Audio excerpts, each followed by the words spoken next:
ആയിരിക്കട്ടെ. പരിശുദ്ധ അമ്മ പ്രത്യക്ഷപ്പെട്ട ഈ തിരുനടയിൽ വന്ന് എൻ്റെ മകളോടൊത്തി സാക്ഷ്യം പറയാൻ അനുവദിച്ച പരിശുദ്ധ അമ്മയ്ക്കും തിരുക്കുമാരനും ആദ്യം നന്ദി പറയുന്നു. എൻ്റെ പേര് റോസമ്മ സെബാസ്റ്റ്യൻ. ഞാൻ കട്ടപ്പന വെള്ളയാംകുടി ഇടവകക്കാരിയാണെങ്കിലും മൂന്നാറിനടുത്തുള്ള ഒരു ഹയർ സെക്കൻഡറി സ്കൂളിൽ പഠിപ്പിക്കുന്ന ഒരു അധ്യാപികയാണ് ഞാൻ. 2022 ഡിസംബർ 27 ആണ് ഞാൻ ആദ്യമായി ഇവിടെ വന്ന് ഉടമ്പടി എടുക്കുന്നത്. എൻ്റെ ഈ മോൾക്ക് എൻ്റെ മൂന്നാമത്തെ കുട്ടിയാണിത്. വളരെ ചെറുതിലെ മുതൽ അഡിനോയിഡിൻ്റെ പ്രശ്നം വരികയും എല്ലാ ആഴ്ചകളിലും തന്നെ കുട്ടി ആശുപത്രിയിലാകുകയും ചെയ്തിരുന്ന ഒരു ബുദ്ധിമുട്ടിലൂടെയാണ് ഞങ്ങൾ കടന്നു പോയത്. ആ സമയത്ത് എൻ്റെ നാത്തൂൻ ഇവിടുത്തെ എന്നും വന്നിരുന്ന ഒരാളാണ്. ചേച്ചിയാണ് എന്നോട് പറഞ്ഞത്, കൃപാസനത്തിൽ പോയി ഉടമ്പടി എടുക്കൂ, ഇത് കുറയുമെന്ന്. അങ്ങനെ 2022 ഡിസംബറിൽ ഞാനും എൻ്റെ ഭർത്താവും ആദ്യമായി ഇവിടെ വന്നു. ഉടമ്പടി എടുത്ത് തിരിച്ചു പോയി. പറ്റുന്നത് പോലെ ഉടമ്പടി പ്രാർത്ഥനകളൊക്കെ ചെയ്തു പോയിരുന്നെങ്കിലും കുഞ്ഞെപ്പോഴും ഹോസ്പിറ്റലിലായിരുന്നു. എൻ്റെ ലീവ് വർഷത്തെ 15 ലീവും ഏതാണ്ട് ആദ്യത്തെ മാസം തന്നെ തീർന്നു പോകുന്ന അവസ്ഥയാണ്. മൂക്ക് അടഞ്ഞ് മൂക്കിൽ ദശ വളരെ ഇതായിട്ട് തലയ്ക്ക് വളരെ പ്രശ്നമായി, എപ്പോഴും വളരെ ബുദ്ധിമുട്ടാണ്. അതിൻ്റെ ഭാഗമായി ആദ്യം കോട്ടയം മെഡിക്കൽ കോളേജിലും തുടർന്ന് Kattappana saint John's, Kattappana cooperative, അങ്ങനെ സർജന്മാരുള്ള എല്ലാ ആശുപത്രികളിലും മിക്ക മാസങ്ങളിലും ഞാൻ ഇവളെയും കൊണ്ട് അഡ്മിറ്റാണ്. 10 ദിവസം കിടക്കുമ്പോൾ 1 ലക്ഷത്തിൽ കൂടുതലോ കുറഞ്ഞതോ ആയ ബില്ല്, അതോ അങ്ങനെ സാമ്പത്തിക പ്രതിസന്ധികൾ വളരെ ബുദ്ധിമുട്ടി. 2022 അങ്ങനെ കഴിഞ്ഞു പോയി. 2023 ആയപ്പോഴേക്കും ഈ അസുഖം വളരെ കൂടി, മൂക്കിലത് വളരെ കൂടിയിട്ട് ചെവിയിലൂടെ ബ്ലഡ് വരാൻ തുടങ്ങി. എല്ലാ സമയത്തും ചെവിയുടെ ഒരു ഇയർ ഡ്രം പൊട്ടിയിട്ട് ചെവിയിലൂടെ ബ്ലഡ് വരികയാണ്. ഹോസ്പിറ്റലിൽ അഡ്മിറ്റ് ആകുമ്പോൾ ഓരോ പഞ്ഞി വളരെ ഉരുട്ടി നേഴ്സസ് ചെവിയിൽ വെച്ച് 5 മിനിറ്റ് കഴിയുമ്പോൾ അത് കട്ട ചോരയായിട്ടാണ് പുറത്തേക്ക് വരുന്നത്. ഇങ്ങനെ മൂക്കും ചെവിയും വളരെ പ്രശ്നമായപ്പോഴാണ് എൻ്റെ വിശ്വാസം ഒന്നുകൂടി വർദ്ധിച്ചത്. ഞങ്ങൾ കൃപാസനത്തിൽ ഉടമ്പടി തൈലം പൂശുകയും വീട്ടിലിരിക്കുന്ന ഉപ്പ് ഭരണിയിൽ ഇവിടുത്തെ ഉപ്പിട്ട് മിക്സ് ചെയ്യുകയും ഒക്കെ ചെയ്യുമായിരുന്നു. കുഞ്ഞാണെങ്കിൽ കുരിശ് വരയ്ക്കാനിരിക്കുമ്പോൾ തേൻ ഇഷ്ടമായതുകൊണ്ടാവും ആദ്യം തന്നെ ആ തേനെടുത്ത് നാവിൽ പുരട്ടും. പിന്നെ തൈലം കൊണ്ട് എല്ലാവർക്കും ഇവൾ ഓടി നടന്ന് കുരിശ് വരച്ചു തരും. അങ്ങനെ ആയി കുറച്ച് നാൾ കഴിഞ്ഞപ്പോഴേക്കും ചെവിയിലും കൂടുതലായി, ചെവിയും മൂക്കും ബ്ലോക്കായി. കൊച്ചിനെ കൊണ്ട് ഞാൻ കേരളത്തിലെ വളരെ പ്രസിദ്ധമായ 8ഓളം ഹോസ്പിറ്റലുകളിലൂടെ യാത്ര ചെയ്തു. തൊടുപുഴ, സെൻറ്റ് മേരീസ്, മുതലക്കുടം, ഇങ്ങനെ പോകാത്ത സ്ഥലങ്ങളില്ല. എവിടെയും പോകുമ്പോൾ ഒരാഴ്ചത്തേന് കുറയും. വീണ്ടും ഞാൻ ക്ലാസ്സിൽ പഠിപ്പിച്ചുകൊണ്ട് നിൽക്കുമ്പോൾ പെട്ടെന്ന് ഫോൺ വരും, ടീച്ചേഴ്സെല്ലാം ഓടി വരും. ഇവൾ എൻ്റെ സ്കൂളിൽ തന്നെയാണ് 3-ാം ക്ലാസ്സിൽ പഠിക്കുന്നത്. കൊച്ചു പെട്ടെന്ന് ചെവിയിലൂടെ ബ്ലഡ് വന്നിരിക്കുന്നു, ഓടിവാ. പിന്നെ പെട്ടെന്ന് വണ്ടിയെടുത്ത് തൊടുപുഴയ്ക്കൊക്കെ പോവുകയാണ് മൂന്നാറ്റിൽ നിന്ന്. വളരെ ബുദ്ധിമുട്ടി. മനുഷ്യനാൽ അസാധ്യമാണ് എന്ന് തോന്നിയെടുത്താണ് ഞാൻ പരിശുദ്ധ അമ്മയോടും ദൈവത്തോടും കൂടുതൽ അടുത്തതെന്ന് ഞാൻ പറയുവാൻ ആഗ്രഹിക്കുകയാണ്. എല്ലാ ഡോക്ടേഴ്സും 2 ഓപ്പറേഷനാണ് പറഞ്ഞത്. ഒന്ന് മൂക്കിൻ്റെ അഡിനോയിഡിൻ്റെ പ്രശ്നമുള്ള ഒരു ഓപ്പറേഷൻ, പിന്നെ ചെവിയിൽ ഒരു ഹോള് വരികയും ബ്ലഡ് വരികയും ചെയ്യുന്ന ആ ഭാഗത്ത് തുടയിൽ നിന്ന് സ്കിൻ എടുത്തു വെച്ച് ചെവി ഓപ്പറേറ്റ് ചെയ്യണം. അങ്ങനെ 2 വലിയ ഓപ്പറേഷൻ. ആ സമയത്ത് ഞങ്ങൾ വലിയ വീട് പണിതിട്ടിരിക്കുകയാണ്. ഒപ്പം തന്നെ എൻ്റെ കൂടെ 7 വർഷമായി എൻ്റെ മൂത്ത സഹോദരി ക്യാൻസർ രോഗിയായി ഉണ്ടായിരുന്നു. ചേച്ചി 2023 മരിച്ചു. സാമ്പത്തികമായി വളരെ തകർന്ന് ബുദ്ധിമുട്ടി. മറ്റ് വ്യക്തിപരമായ ചില പ്രതിസന്ധികളാലും മാനസികവും ശാരീരികവുമായി തളർന്ന അവസ്ഥയിലാണ് കുഞ്ഞിൻ്റെ രോഗം വർദ്ധിക്കുന്നത്. മാതാവും ഈശോയും അല്ലാതെ എനിക്ക് ആരുമില്ല എന്നുള്ള ബോധ്യം എന്നെ നന്നായി പിടികൂടി. 2021 മെയ് മാസം അവസാന രക്ഷയ്ക്ക് വേണ്ടി ഞാൻ കുഞ്ഞിനെയും കൂടെ ആസ്റ്റർ മെഡിസിറ്റിയിൽ വരികയും സർജനെ കാണുകയും അപ്പോൾ ഡോക്ടർ എന്നോട് പറഞ്ഞത് എന്നെ അടുത്ത റൂമിലേക്ക് വിട്ടിട്ട് ഒരു ചാർട്ട് എടുത്ത് തരികയാണ് ചെയ്തത്. മെയ് മാസം 10 അഡ്മിറ്റ് ആകുകയും 2 ഓപ്പറേഷൻ നടത്തുകയും ചെയ്തു. 2 ഓപ്പറേഷനും കൂടി വലിയ ഒരു സംഖ്യയും എന്നോട് പറഞ്ഞു. വളരെ പെട്ടെന്ന് ഈ ഓപ്പറേഷൻ എന്ന് പറഞ്ഞപ്പോൾ 6 കുഞ്ഞിൻ്റെ പല്ലുകളൊക്കെ പുഴുപ്പല്ലായിരുന്നു. 6 പല്ലുകൾ കീറിയെടുത്തതിന് ശേഷമേ ഓപ്പറേഷൻ ചെയ്യാൻ പറ്റുള്ളൂ എന്ന് പറയുകയും ആ ദിവസങ്ങളിൽ ഒറ്റ ദിവസം തന്നെ 4 പല്ല് കീറിയെടുത്തു. പച്ചയ്ക്ക് കുത്തിവെച്ച് കീറിയെടുത്തതിൻ്റെ വേദനയെല്ലാം കൂടി ഓപ്പറേഷൻ 2 കേട്ട് കുഞ്ഞ് വല്ലാതെ ഭയപ്പെട്ടു. കുഞ്ഞിനോട് ഇത് പറയുമ്പോൾ കുഞ്ഞ് വിറയ്ക്കുകയാണ്, അമ്മ എൻ്റെ തല ഓപ്പറേഷൻ ചെയ്യല്ലേ എന്ന് പറഞ്ഞുകൊണ്ട്. എന്തായാലും ഡോക്ടറുടെ അടുത്ത് നിന്നിറങ്ങി പിറ്റേന്ന് ഞാൻ തന്നെ കാർ ഓടിച്ച് ഞാൻ ഈ കൃപാസനത്തിൽ വന്നു. ഇതിൻ്റെ പുറത്ത് വന്ന് നിന്നപ്പോൾ തന്നെ എനിക്ക് മനസ്സിലായി, എല്ലാ ഇടങ്ങളും പരീക്ഷിച്ച് നിസ്സഹായ അവസ്ഥയിൽ മാതാവിനെ മാത്രം ദൈവത്തെ ശരണം വെച്ചുകൊണ്ട് ഈ കൃപാസനത്തിൽ വന്ന ആ ദിവസം, അതിനു മുമ്പ് ഒരിക്കലും വന്ന പോലെ അല്ല ഞാനിവിടെ വന്ന് വിശ്വാസത്തിൽ ഉറച്ച് എനിക്കാരുമില്ല ഈ ഉലകത്തിൽ, നമുക്ക് ദൈവം മാത്രമേ ഉള്ളൂ, പരിശുദ്ധ അമ്മയും ദൈവമേ ഉള്ളൂ, മനുഷ്യരാൽ നമുക്കൊന്നും ചെയ്യാൻ സാധിക്കില്ല എന്ന് മനസ്സിലായി. എല്ലാ പ്രതിസന്ധികളും കൊണ്ട് ഈ തിരക്കിലേക്ക് ഞാൻ കയറി വന്നപ്പോൾ തന്നെ എനിക്ക് തോന്നി എൻ്റെ തലയിലേക്ക് ആരോ ഒരു മുല്ലപ്പൂവിൻ്റെ കൊട്ട മറിച്ചിട്ടതുപോലെ. അത്രയ്ക്കും മുല്ലപ്പൂവിൻ്റെ സുഗന്ധം. എൻ്റെ കൂടെ വന്ന ആൻറ്റിയോട് ഞാൻ ചോദിച്ചു, ഇത് എവിടുന്നാണ് മുല്ലപ്പൂവിൻ്റെ മണം? ആൻറ്റി പറഞ്ഞു, എനിക്ക് വരുന്നില്ല. പ്രിയമുള്ളവരെ, ഞാൻ ഉടമ്പടി പുതുക്കുവാനായിട്ട് ഞാൻ താമസിച്ചാണ് വന്നത്. ഉടമ്പടി പുതുക്കി മേളിലെല്ലാം പോയി. ഇവിടെ പുതുക്കിയ ഉടമ്പടിയുടെ പേപ്പർ ഇടാനായിട്ട് നിൽക്കുമ്പോൾ ആണ് ഞാൻ ഇവരോട് അച്ഛനെ കാണുന്ന കാര്യം ചോദിച്ചപ്പോൾ ഇവിടെ ഉള്ളവർ പറഞ്ഞു 2:30 മുമ്പേ അച്ഛനെ കാണുവാൻ ടോക്കൺ എടുക്കാൻ പറ്റുള്ളൂ, ഇനി പറ്റില്ല. അപ്പോൾ ഞാൻ എന്തിനെന്നറിയാതെ നിസ്സഹായാവസ്ഥയിൽ ആ സൈഡിൽ ഈ ബാക്കിലായിട്ടൊന്ന് ഞാൻ പൊട്ടി കരഞ്ഞു. എന്നോടൊരു ചേച്ചി ചോദിച്ചു, എന്താണ് മോളെ ഇങ്ങനെ കരയുന്നത്? ഞാൻ പറഞ്ഞു, എൻ്റെ കുഞ്ഞിനൊരു ഓപ്പറേഷൻ പറഞ്ഞു, 2 ഓപ്പറേഷനാണ്. എനിക്ക് അച്ഛനെ കണ്ട് തലയ്ക്ക് പിടിപ്പിക്കണമെന്നുണ്ട്, അതിനുപോലും പറ്റിയില്ല. എനിക്ക് ഇടുക്കിക്ക് തിരിച്ചു പോകണം, എന്ത് ചെയ്യുമെന്നറിയില്ല. അപ്പോൾ ആ ചേച്ചി എന്നോട് പറഞ്ഞു, അവിടെയൊക്കെ അടച്ചു പോയി, എന്നാൽ അവിടെ ഒന്ന് ചെന്ന് നോക്കിയാൽ ജനലയ്ക്കൽ ആരെങ്കിലും ഉണ്ടെങ്കിൽ ഒന്ന് പറഞ്ഞു നോക്കുമെന്ന്. പ്രിയമുള്ളവരെ, അതാരാണെന്ന് എനിക്കറിയില്ല. ഞാനിതിലെ നടന്ന ജനലയ്ക്കൽ ചെന്നപ്പോൾ അവിടെ ഒരു ചേട്ടൻ ഇരിക്കുന്നു. ചേട്ടനോട് ഇങ്ങനെ പറഞ്ഞപ്പോൾ സത്യം പറഞ്ഞാൽ എന്തെങ്കിലും ആ ഓപ്പറേഷൻ്റെ പേപ്പർ പോലും ഞാൻ എടുത്തിട്ടില്ല എന്നാണ് എനിക്ക് തോന്നുന്നത്. അത്തരത്തിലൊരു മാനസികാവസ്ഥയിലായിരുന്നു. വിങ്ങുന്ന ഹൃദയവുമായിട്ടാണ് ഞാൻ ഇന്ന് അതിലേ നടന്നത്. ആ ചേട്ടനോട് പറഞ്ഞപ്പോൾ ചേട്ടൻ പറഞ്ഞു, അപ്പുറത്തൊരു സിസ്റ്റർ കാണും, അവിടെ ചെന്ന് പറയൂ. എനിക്കറിയില്ല, ഒരു വെളുത്ത സിസ്റ്റർ അവിടെ നിന്നു. ആ സിസ്റ്റർ എൻ്റെ ഒരു കുറിപ്പ് തന്നു. ഞാനത് ഇവിടെ ഇരിക്കുന്ന സിസ്റ്ററിൻ്റെ കയ്യിൽ കൊണ്ടു കൊടുത്തു. ആദ്യമേ തന്നെ എന്നെ വിളിച്ചകത്ത് കയറ്റി എൻ്റെ ഉടമ്പടി ഇട്ടു. അതിനുശേഷം ഈ കുഞ്ഞ് മാതാവിൻ്റെ മുമ്പിൽ നിന്ന് പൊട്ടി കരയുന്നു. ഞാൻ നോക്കിയപ്പോൾ ഞാൻ ചോദിച്ചു, എന്താ മോളെ കരയുന്നത്? അമ്മച്ചി, എൻ്റെ തല ഓപ്പറേഷൻ ചെയ്യുന്നത് എനിക്ക് പേടിയാ അമ്മയെന്ന് പറഞ്ഞ് കൊച്ചു നിന്ന് വിറയ്ക്കുകയാണ്. എനിക്കറിയില്ല ആരാണ് എന്നെ അന്ന് ഇവിടെ നിയന്ത്രിച്ചതെന്ന്. ഇവിടെ ഭയങ്കര തിരക്കായിരുന്നു. എനിക്ക് കിട്ടിയ പേപ്പറുമായി ഏറ്റവും പിന്നിൽ പോയി നിന്നപ്പോൾ എൻ്റെ മുമ്പിൽ കുറേ ആൾക്കാർ റോസ് പേപ്പറുമായി നിൽക്കുന്നു. ഞാനിവിടെ പറഞ്ഞതൊക്കെ ഉടമ്പടി എടുക്കാൻ പോയിരുന്നതുകൊണ്ട് പേപ്പറിൻ്റെ കളറിനെ കുറിച്ചൊന്നും എനിക്ക് മനസ്സിലായില്ല. അപ്പോൾ വീണ്ടും പ്രായമുള്ള ഒരു സ്ത്രീ ഇതിൻ്റെ പിറകിൽ വന്നിട്ട് എന്നെ തോണ്ടി വിളിച്ചിട്ട് പറഞ്ഞു, കുഞ്ഞെ, നീ ഈ മഞ്ഞ പേപ്പറുമായി ഇവിടെ നിൽക്കാതെ ഏറ്റവും മുൻപിലേക്ക് ചെല്ലൂ. അച്ഛനിപ്പോൾ ചോദിച്ചതേ ഉള്ളൂ മഞ്ഞ പേപ്പറുള്ള ആരെങ്കിലും ഉണ്ടോ എന്ന്. ഞാൻ പെട്ടെന്ന് മുൻപിലേക്ക് വന്നു. കുഞ്ഞിനെ അച്ഛൻ അടുത്തേക്ക് വിളിച്ചു. കുഞ്ഞിൻ്റെ കയ്യിലിരുന്ന പേപ്പർ ജോസഫ് അച്ഛൻ വാങ്ങിച്ചു. അച്ഛൻ അൾത്താരയിൽ ചെന്ന് പ്രാർത്ഥിച്ച്. ഞാൻ അന്ന് വരെ വിചാരിച്ചിരുന്ന കുഞ്ഞിൻ്റെ മൂക്കിൻ്റെ മുകളിൽ എവിടെയോ ആണ് ആദ്യത്തെ ഓപ്പറേഷൻ എന്നാണ്. പക്ഷേ അച്ഛൻ കുഞ്ഞിൻ്റെ തല ഇങ്ങനെ തിരിച്ചു പിടിച്ചിട്ട് പെടലിയുടെ ഭാഗത്ത് കുരിശ് വെച്ച് പ്രാർത്ഥിച്ചപ്പോൾ ഞാൻ മനസ്സിൽ വിചാരിച്ചു, അച്ഛൻ എന്താണ് അവിടെ കുരിശ് വയ്ക്കുന്നത്? എൻ്റെ വിചാരം മൂക്കിൻ്റെ മുകളിലാണ് ഒരു ഓപ്പറേഷൻ എന്നായിരുന്നു. അച്ഛൻ കുഞ്ഞിനെ ഒരു കാശ് രൂപ കൊടുത്തിട്ട്, ഒന്നും കുഴപ്പമില്ല, മോള് പൊയ്ക്കോ എന്ന് പറഞ്ഞു. ഇവിടുന്ന് കുഞ്ഞിനെയും കൈ പിടിച്ചുകൊണ്ട് ഇതുപോലെ ആളിനിടയിലൂടെ ഞാൻ ആ ഭാഗത്തെത്തിയപ്പോൾ വീണ്ടും ആദ്യത്തേതുപോലെ തന്നെ വളരെ മനോഹരമായി മുല്ലപ്പൂവിൻ്റെ സുഗന്ധം. പ്രിയപ്പെട്ടവരെ, അന്ന് എൻ്റെ ജീവിതത്തിൽ 2022 മുതൽ വന്നുവെങ്കിലും മാതാവ് എന്നെ തൊട്ടു എന്ന് ഞാൻ വളരെ വിശ്വാസത്തോടു കൂടി പറയുന്നു. ഇവിടെ നിന്ന് ഇറങ്ങി ഞങ്ങൾ വീട്ടിൽ പോയി. വീട്ടിൽ ചെന്നതിന് ശേഷം 8-ാം തീയതി ഞാൻ ഓപ്പറേഷന് പോയില്ല. വീട്ടിൽ ചില വളരെ വലിയ സാമ്പത്തിക പ്രതിസന്ധികളും മറ്റു ചില ബുദ്ധിമുട്ടുകളും ഉണ്ടായിരുന്നൊരവസ്ഥയായിരുന്നു. 15-ാം തീയതിയോട് കൂടി ഞാൻ കുഞ്ഞിനെയും കൊണ്ട് മറ്റൊരാവശ്യത്തിന് പാലാ മാർസ്ലിയ ഹോസ്പിറ്റലിൽ പോയി. ഹോസ്പിറ്റലിൽ ചെന്നപ്പോൾ ഡോക്ടറോട് ഞാൻ പറഞ്ഞു, ഇങ്ങനെ ഒരു ഓപ്പറേഷൻ പറഞ്ഞിരുന്ന കുട്ടിയാണ്, അതുകൊണ്ട് മരുന്ന് കൊടുക്കുന്നതിനെക്കുറിച്ച്. ഡോക്ടർ പറഞ്ഞു, നമുക്ക് കുഞ്ഞിൻ്റെ തല സ്കാൻ ചെയ്തതിന് ശേഷം മറ്റേ ബുദ്ധിമുട്ടിന് മരുന്ന് കൊടുക്കുന്നതിനെക്കുറിച്ച് ആലോചിക്കാമെന്ന് പറഞ്ഞ് ഡോക്ടർ സ്കാൻ ചെയ്തിട്ട് ആ പേപ്പറും കൊണ്ടുവന്ന് എന്നെ അകത്തേക്ക് വിളിച്ചിട്ട് ചോദിക്കുകയാണ്, ഈ കുട്ടിക്ക് ഇങ്ങനെ ഒരു അസുഖമുണ്ടെന്ന് ആരാണ് പറഞ്ഞത്? ഞാൻ പറഞ്ഞു, കേരളത്തിലെ തന്നെ പ്രസിദ്ധമായ 9 ഹോസ്പിറ്റലുകളിൽ പോയതിന് ശേഷമാണ് ഞാൻ ആസ്റ്റർ മെഡിസിറ്റിയിൽ പോയത്. അവിടെ നിന്നാണ് എനിക്ക് ഓപ്പറേഷന് ഡേറ്റ് തന്നിരിക്കുന്നതെന്നും. പ്രിയപ്പെട്ടവരെ, അപ്പോൾ ആ ഡോക്ടർ പറയാണ്, ഈ കുഞ്ഞിന് ചെവിയിലോ മൂക്കിലോ അങ്ങനെ നിങ്ങൾ പറഞ്ഞ അസുഖത്തിൻ്റെ യാതൊരു ലക്ഷണങ്ങളുമില്ല. ഇവൾക്ക് ഒരു ഓപ്പറേഷനും അസുഖവും ഒന്നുമില്ല. ഇവൾക്കൊരു പനിയുടെ മരുന്ന് പോലും നിങ്ങൾ കൊടുക്കണ്ട.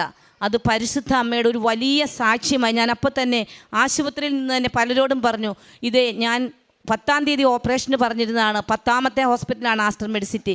എൻ്റെ പരിശുദ്ധ അമ്മ എൻ്റെ കുഞ്ഞിൻ്റെ ഓപ്പറേഷൻ മാറ്റിക്കളഞ്ഞിരിക്കുന്നു. പരിശുദ്ധ അമ്മയ്ക്ക് എത്രമാത്രം സ്തുതി പറഞ്ഞാലും മതിയാവില്ല. അത് എൻ്റെ 1-ാമത്തെ സാക്ഷ്യം. 2-ാമത്തെ സാക്ഷ്യം, ആ മാസം തന്നെ 30-ാം തീയതി, അത് മെയ് 30-ാം തീയതി ഞാൻ ചേച്ചിയുടെ രോഗാവസ്ഥയും വീട് പണിയുമൊക്കെ ബന്ധപ്പെട്ട് ഹസ്ബൻഡ് കുറച്ച് കാലമായി ദുബായിൽ നിന്ന് തിരിച്ചു വന്നിരിക്കുകയായിരുന്നു. ഈ കുഞ്ഞിന് അസുഖം കൂടുന്ന സമയത്ത് അദ്ദേഹത്തിന് വിസ വരികയും പോവുകയും ചെയ്തു. പക്ഷേ ആ മാസം എനിക്കൊരു 15 ലക്ഷം രൂപ കൊടുക്കേണ്ടതുണ്ട്. ഞാനൊരു +2 അധ്യാപികയായിരുന്നത് കൊണ്ട് എന്നിൽ വിശ്വസിച്ച് തന്നതാണ്. പക്ഷേ ആ സമയത്ത് എനിക്ക് പൈസ കൊടുക്കാൻ 15 ലക്ഷം പോയിട്ട് 15,000 രൂപ പോലും കയ്യിലില്ലാത്ത ഒരു അവസ്ഥയിലാണ് ഞങ്ങളപ്പോൾ കഴിയുന്നത്. ഞാൻ ഇവിടെ നിന്ന് ഉടമ്പടി എടുത്തിട്ട് പോയിട്ട് എന്നും പ്രാർത്ഥിക്കും. ഞാനും മക്കളും കൈപിടിച്ച് പ്രാർത്ഥിക്കും. കടത്ത് കൊടുക്കാമെന്ന് പറഞ്ഞ ഡേറ്റ് എങ്ങനെ മാറ്റി പറഞ്ഞാൽ പറ്റത്തില്ല. അവർക്ക് ആ പൈസ വേണ്ടതാണ്. വീട്ടിൽ സത്യം പറഞ്ഞാൽ ഭക്ഷണം വെക്കാൻ പോലും മാനസികവും ശാരീരികവുമായി ഞാൻ ബുദ്ധിമുട്ടി. അത്രയ്ക്കും പ്രയാസപ്പെട്ടു. എന്ത് ചെയ്യും? അങ്ങനെ 25-ാം തീയതി ആയിട്ടും ഞാൻ വിചാരിച്ച കാര്യങ്ങളൊന്നും നടന്നില്ല. പ്രിയമുള്ളവരെ, പരിശുദ്ധ അമ്മയുടെ രൂപം, എനിക്ക് കിടന്നാൽ ഉറക്കം വരാഞ്ഞിട്ട് പരിശുദ്ധ അമ്മയുടെ രൂപം ഞാനും മക്കളും കിടക്കുന്ന കട്ടിലിൽ എൻ്റെ അടുത്ത് എൻ്റെ തലഭാഗത്തായിട്ട് പരിശുദ്ധ അമ്മയുടെ വലിയ രൂപം കൊണ്ട് വെച്ചിട്ട് പരിശുദ്ധ അമ്മയുടെ കാൽഭാഗം ചേർത്ത് കെട്ടിപ്പിടിച്ച് കരഞ്ഞുകൊണ്ട് അമ്മച്ചിയോട് പറയുന്നത് പോലെ ഞാൻ പറഞ്ഞു, എൻ്റെ ചാച്ചനും അമ്മച്ചിയും മരിച്ചുപോയി, പരിശുദ്ധ അമ്മയും ഈശോയും ഇറങ്ങി വന്നേ പറ്റുള്ളൂ, എനിക്ക് അമ്മയോടെ പറയുവാനുള്ളൂ. അമ്മയുടെ രൂപം കെട്ടിപ്പിടിച്ചുകൊണ്ട് ഞാൻ 3 രാത്രികളിൽ എൻ്റെ കൂടെ അമ്മയെ കിടത്തി ഉറക്കി. ഞങ്ങൾ കിടന്ന പുതപ്പിനകത്ത് പരിശുദ്ധ അമ്മയെ വെച്ച് ഞാൻ കിടന്നുറങ്ങി. അങ്ങനെ 29-ാം തീയതിയായി. 31-ാം തീയതിയാണ് എനിക്ക് പണം കൊടുക്കേണ്ടത്. ഞാനൊരു വീട് 1 വർഷത്തേക്ക് വാടകയ്ക്ക്, നമ്മുടെ അവിടെ ഒറ്റിയെന്ന് പറയും, കൊടുക്കാനിട്ടിട്ടുണ്ട്. അതല്ലാതെ മറ്റൊന്നുമില്ല. ഈ 3-4 മാസമായിട്ട് പരിശ്രമിച്ചിട്ടും അത് നടന്നിട്ടില്ല. ഇനി 3 ദിവസമേ ഉള്ളൂ. 1-ാം തീയതി സ്കൂൾ തുറക്കുമ്പോൾ എനിക്ക് മൂന്നാറിന് തിരിച്ചു പോകണം. ഒരു 10 മണിയായപ്പോൾ, 29-ാം തീയതി 10 മണിയായപ്പോൾ ഞാൻ അടുക്കളയുടെ കിച്ചൻ്റെ സൈഡിൽ മീൻ വെട്ടിക്കൊണ്ടിരിക്കുകയാണ്. മോൾ ഓടി വന്ന് പറഞ്ഞു, അമ്മ ഒരു ചേട്ടൻ 2 ചേട്ടന്മാർ വന്ന് നിൽക്കുന്നു. ഞാൻ ഈ കത്തി വെച്ചിട്ട് കൈ പുറകിൽ പിടിച്ചുകൊണ്ട് ഫ്രണ്ടിൽ ചെന്നപ്പോൾ ആ ചേട്ടൻ പറയാണ്, ടീച്ചറെ ഈ വീട് വാടകയ്ക്ക് കൊടുക്കുന്നെന്ന് പറഞ്ഞല്ലോ ടീച്ചർ പോകുമ്പോൾ, ഇതൊന്ന് നോക്കാൻ വന്നതാണ്. പ്രിയപ്പെട്ടവരെ, നിങ്ങൾ വിശ്വസിക്കുമോ എന്ന് എനിക്കറിയില്ല. ആദ്യം വന്ന ആ മനുഷ്യൻ 2-ാം നിലയിൽ നിൽക്കുമ്പോൾ വീണ്ടും ഒരു കാറ് വന്നു, അവർ 1-ാം നിലയിൽ നിന്നു. 3-മതൊരു കാറ് വന്നു, അവർ ഞങ്ങളുടെ സിറ്റൗട്ടിൽ നിൽക്കുന്നു. 4-മതും 5-മതും ഓരോ വണ്ടികൾ ഞങ്ങളുടെ മുറ്റത്ത് വന്നു. ഞാൻ പറഞ്ഞു, അവരെല്ലാവരും വീട് കാണാൻ വന്നതാണ്. ഞാൻ പറഞ്ഞു, 2 പേര് വീടിനകത്ത് നിൽക്കുകയാണ്, അവരിറങ്ങിയിട്ട് കാണാം. പ്രിയമുള്ളവരെ, 10-നും 10:15-നും ഇടയ്ക്ക് 5 ബ്രോക്കർമാർ എൻ്റെ വീട്ടിൽ ആൾക്കാരെയും കൊണ്ടുവരികയും അവിടെ വെച്ച് തന്നെ ഞാൻ കൊടുക്കാമെന്ന് പറഞ്ഞതിനേക്കാൾ 2.5 ലക്ഷം രൂപ കൂട്ടി എനിക്ക് വീടിന് അഡ്വാൻസ്, ആ ഒറ്റ വർഷത്തെ വാടകയ്ക്ക് അഡ്വാൻസ് തരികയും ചെയ്തു. ഇതൊക്കെ പരിശുദ്ധ അമ്മയുടെ വലിയ മിറക്കളെന്നല്ലാതെ എന്താണ് പറയുക. ആ 15 മിനിറ്റ് കൊണ്ട് 5 കൂട്ടരാണ് എൻ്റെ വീട്ടിൽ വന്ന. 6 മാസം കൊണ്ട് ഞാൻ നോക്കിയിട്ട് ശ്രമിച്ചിട്ട് നടക്കാത്ത കാര്യമാണ് പരിശുദ്ധ അമ്മ നടത്തി തന്നത്. അങ്ങനെ ആ മെയ് 30 അന്ന് തന്നെ മുഴുവൻ പൈസയും അക്കൗണ്ടിലേക്കിട്ട് മെയ് 31-ന് ആ പണം കൊടുക്കാൻ എനിക്ക് സാധിച്ചു. അതുപോലെ ജീവിതത്തിൻ്റെ പല ആത്യന്തിക ഘട്ടങ്ങളിലും പരിശുദ്ധ അമ്മ നേരിട്ട് ഇറങ്ങി വന്ന് ഞങ്ങളുടെ കൈ പിടിച്ച് നടത്തിയ അനുഭവങ്ങൾ എൻ്റെയും മക്കളുടെയും ഞങ്ങളുടെ കുടുംബത്തിൻ്റെയും ജീവിതത്തിലുണ്ട്. ഇനിയും ജീവിതത്തിലെ പ്രതിസന്ധികളും ബുദ്ധിമുട്ടുകളും ഒക്കെ ഉണ്ട്. പക്ഷെ അവിടെയൊക്കെയും പരിശുദ്ധ അമ്മയും തിരുക്കുമാരനും ജീവിതത്തിൽ അവസാന നിമിഷത്തിൽ ഇടപെടുമെന്നും ജീവിതത്തിലെ എല്ലാ പ്രതിസന്ധികളിലും തകരാതെ തളരാതെ തോണി മുങ്ങുന്ന സമയത്തെങ്കിലും മാതാവ് കരം പിടിച്ചുയർത്തുമെന്നും എനിക്ക് വലിയ വിശ്വാസമാണ്. എൻ്റെ ഈ കുഞ്ഞിൻ്റെ ഓപ്പറേഷൻ തന്നെ അതിന് വലിയൊരു തെളിവാണ്. എൻ്റെ ഓപ്പറേഷൻ മാറ്റിത്തന്ന അമ്മ മാതാവിനും തിരുക്കുമാരനും 1000 നന്ദി. പിന്നെ പുണ്യപ്രവൃത്തികൾ എന്ന് പറയുന്നത്, ഞാൻ മൂന്നാർ അടുത്തൊരു +2-ലാണ് ജോലി ചെയ്യുന്നത്. പലപ്പോഴും അവിടെയൊക്കെ കുടികളിലെ കുട്ടികളൊക്കെ പഠിക്കുന്ന ഇടങ്ങളാണ്. എന്നെക്കൊണ്ട് കഴിയുന്നത് പോലെ പലർക്കും വീട്ടിലെ നമ്മുടെ ക്ലാസ്സിലെ കുട്ടികളുടെ വീട്ടിൽ ചിലവിന് പോലും കൊടുത്ത് കുട്ടികളെ കൊണ്ടുവരേണ്ട, ബസ് ഫീസുകളൊക്കെ കൊടുത്ത് കുട്ടികളെ കൊണ്ടുവരേണ്ട അവസ്ഥയുണ്ട്.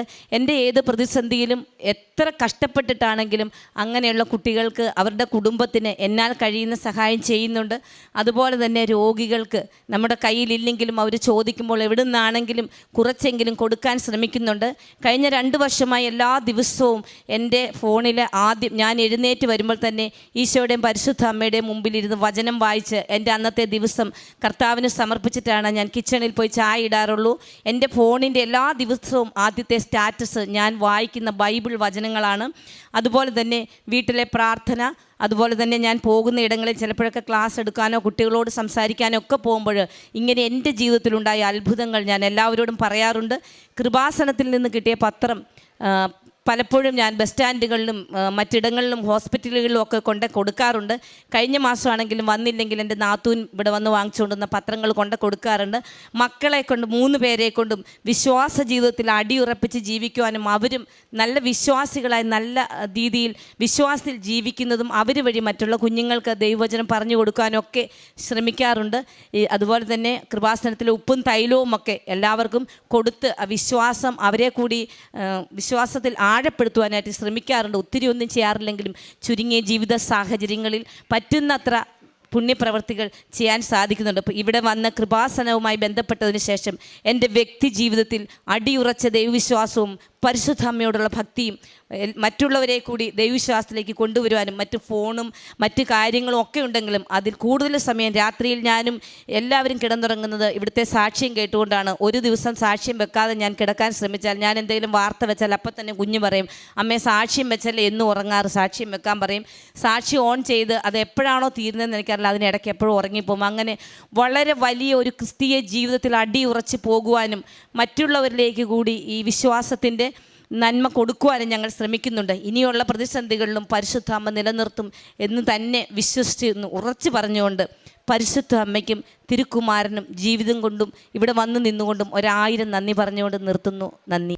സങ്കീർത്തനങ്ങൾ 32, 6, 7 തിരുവചനങ്ങൾ. ദൈവഭക്തർ ആപത്തിൽ അവിടുത്തോടെ പ്രാർത്ഥിക്കട്ടെ. കഷ്ടത കരകവിന് ഒഴുകിയാലും അതവരെ സമീപിക്കുകയില്ല. അവിടുന്ന് എൻ്റെ അഭയസങ്കേതമാണ്. അനർത്ഥങ്ങളിൽ നിന്ന് അവിടുന്ന് എന്നെ രക്ഷിക്കുന്നു. രക്ഷ കൊണ്ട് എന്നെ പൊതിയുന്നു. റോസമ്മ സെബാസ്റ്റ്യൻ എന്ന ഈ സഹോദരി മകളോടൊപ്പം ചേർന്ന് നിന്ന് പരിശുദ്ധ കൃപാസന മാതാവിൻ്റെ വലിയ നന്മകളെ ഈ അൾത്താരയിൽ സാക്ഷ്യപ്പെടുത്തുകയാണ്. സഹോദരി പറയുന്നുണ്ട് മകളുടെ രോഗാവസ്ഥയെക്കുറിച്ച്. ഏറെ ക്ലേശത്തോടു കൂടി, ഏറെ സങ്കടത്തോടു കൂടി വലിയ ദുരിതങ്ങൾ മോളുടെ രോഗാവസ്ഥയുമായി ബന്ധപ്പെട്ട് കുടുംബം അനുഭവിച്ചിരുന്നു. വലിയ ആശുപത്രികളിലെ ചികിത്സകൾ തേടിയിരുന്നു. എന്നാൽ അച്ഛനെ കണ്ട് പ്രാർത്ഥിക്കുകയും അച്ഛൻ മകളെ സൈത്ത് പൂശി ബലപ്പെടുത്തുകയും കുരിശുരൂപം വെച്ചുകൊണ്ട് അമ്മ മാതാവിന് പ്രതിഷ്ഠിച്ച മകളെ പ്രാർത്ഥിച്ച ആ നിമിഷം മുതൽ പൂർണ്ണമായി ആ ഗൗരവമുള്ള രോഗം, രക്തം വരുന്നതും മറ്റ് ക്ലേശങ്ങളുമുള്ള രോഗം പൂർണ്ണമായി നിലയ്ക്കുകയും പിന്നീട് ഇന്ന് വരെയും മരുന്നോ മറ്റൊരു കാര്യമോ ഇല്ലാത്ത വിധം മകൾ പൂർണ്ണ ആരോഗ്യത്തിൽ എന്ന സന്തോഷത്തോടു കൂടി തുള്ളിച്ചാടി നടക്കുന്നു, പഠിക്കുന്നു എന്നതിനെക്കുറിച്ചാണ് ഈ സഹോദരി ആദ്യം സാക്ഷ്യപ്പെടുത്തിയത്. രണ്ടാമത്തത് ജീവിതത്തിൽ തന്നെ വലിയൊരു കടബാധ്യത. അത് വീട് പണയം വെച്ചെങ്കിലും മാറ്റുവാൻ വേണ്ടി 6 മാസമായി കഷ്ടപ്പെട്ടിട്ട് അതൊന്നും നടക്കാതെ ക്ലേശിച്ചിരുന്ന ദിവസങ്ങളിൽ അമ്മ മാതാവിൻ്റെ തിരുനടയിൽ പ്രാർത്ഥിക്കുകയും ഉടമ്പടിയിൽ നിയോഗം സമർപ്പിച്ചുകൊണ്ട് പ്രത്യേകമായി പ്രാർത്ഥിച്ച് ഇനി 3 ദിവസങ്ങൾ മാത്രമേ ഉള്ളൂ, അമ്മ മാതാവ് ഇടപെടുകയും സഹായിക്കുകയും വേണമെന്ന് പറയുമ്പോൾ ഏതാണ്ട് ഒരു 2 മണിക്കൂറിനുള്ളിൽ 5ഓളം പേര് ആ വീട് ഒറ്റയ്ക്കെടുക്കുന്നതിനും വാടകയ്ക്കെടുക്കുന്നതിനുമായി അന്വേഷിച്ച് വരികയും വിചാരിച്ചിരുന്നതിലും 3 ലക്ഷത്തോളം രൂപ കൂടുതൽ നൽകിക്കൊണ്ട് ആ വീട് അവരെടുക്കുകയും ചേച്ചിക്ക് സമയത്ത് തന്നെ എല്ലാ കടബാധ്യതകളും നീക്കുവാനുള്ള സാഹചര്യങ്ങൾ ഒരുങ്ങിക്കിട്ടുകയും ചെയ്തു. അത്ഭുതകരമായിട്ട് അമ്മ മാതാവിൻ്റെ ഇടപെടൽ ജീവിതത്തെ ലഭിച്ചതിനെയാണ് സഹോദരി സാക്ഷ്യപ്പെടുത്തുന്നത്. അച്ഛനെ കാണുവാൻ വേണ്ടി ആശുപത്രിയിൽ നിന്നും വലിയ നിലവിളിയോടുകൂടി ഈ ആലയത്തിലേക്ക് കടന്നു വരുമ്പോൾ സുഗന്ധ അഭിഷേകം ലഭിച്ചതിന്, അമ്മ മാതാവിൻ്റെ പ്രസൻസ് ലഭിച്ചതിന്, അത് അച്ഛനെ കാണുവാനുള്ള സാഹചര്യം പോലും ഇല്ലാതിരുന്നിട്ടും അത് മകൾക്ക് കാണിക്കുവാൻ വേണ്ടിയുള്ള അവസരം ലഭിച്ചതും അച്ഛൻ പ്രാർത്ഥിച്ച ആ നിമിഷം മുതൽ തിരികെ പോകുമ്പോൾ വീണ്ടും സുഗന്ധാഭിഷേകം ലഭിച്ചുകൊണ്ട് അമ്മ മാതാവ് കൂടെയുണ്ടെന്നും അമ്മ മാതാവിൻ്റെ സാന്നിധ്യത്തിലുള്ള ഈ പ്രാർത്ഥനയിലൂടെ പ്രത്യേകമായി മകൾ ബലപ്പെടുന്നുവെന്നും സൗഖ്യപ്പെടുന്നുവെന്നും പൂർണ്ണമായി വിശ്വസിക്കുവാനുള്ള കൃപ ലഭിക്കുകയും ചെയ്തു. സഹോദരിയുടെ വാക്കുകളിൽ എങ്ങനെ ഉടമ്പടി ജീവിതം നയിക്കണമെന്ന്, വലിയ ക്ലേശങ്ങളിലും എങ്ങനെ പ്രത്യാശയോടുകൂടി പ്രാർത്ഥിക്കണമെന്ന് അമ്മ മാതാവിൻ്റെ കരങ്ങളിലേക്ക് ഒരു നിയോഗം കൊടുത്താൽ അത് പൂർണ്ണമായി തിരുക്കുമാരന് കൊടുത്തുകൊണ്ട് നമ്മളെ അവസാന നിമിഷമെങ്കിലും അനുഗ്രഹിച്ച് സഹായിക്കുമെന്ന ഉറപ്പാണ് മകളുടെ വാക്കുകളിലൂടെ കൈമാറുന്നത്. ഈ കുടുംബത്തിന് ലഭിച്ച വലിയ അനുഗ്രഹങ്ങളെ ഓർത്ത് അമ്മ മാതാവിനും തിരുക്കുമാരനും നന്ദി പറഞ്ഞുകൊണ്ട് കരങ്ങളടിച്ച് ഈ സാക്ഷ്യം നമുക്ക് സമർപ്പിക്കാം.